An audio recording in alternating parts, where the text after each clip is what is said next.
Gipahibalo sa Commission on Election Jensen nga doon na sila gitakda nga voters registration sa usa ka mall sa katapusan nga adlaw sa bulan sa Mayo. Kini alang sa mga residente nga bot magparehistro alang sa 2025 election. Sa mall. Yes sir, may buntag sa tanan sir. Natay schedule ugma sa mall sir. Sa Robinson sa SM Mall Jensen.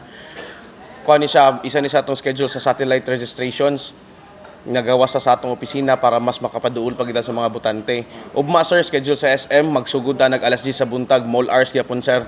Mag-end tag 5, ato nang doon tanan na magparehistro sir. Kutob sa alas 5 sa hapon.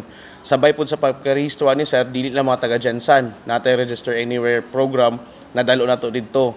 But pasabot ani sir, pwede ta magdawat og botante, mga aplikante na magparehistro sa laing lugar. Kita ang mag-cater sa ila ha. Kita na pod bahala magpasa sa ilang munisipyo na gusto na parehistrohan sir. Ang pipila ka registran sa opisina na sa Comelec sa Barangay West nagparehistro. Dili na lang kay wala man kay tao. May na lang pod.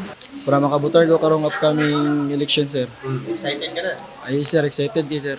Samtang, usa ka batan-o nang nagsulti nga tungod matod pa sa iyang kabisi, mga wala pa siya nakaparehistro. Busy mangod sa concert sa eskwela ba lisod kog concert.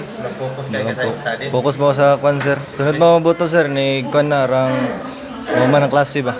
Sa karon, ang Comelec Jensen adunay 12,052 ka mga registrants. Sugod kaniadtong Pebrero 12 sa kasamtangan nga tuig. Kahibulan nga mahuman ang registration sa September 30. Parawagan sa Comelec nga dili na hulaton ang ulahing adlaw. In the heart of changing lives. Kini si Brigadier Jason, Brigada News.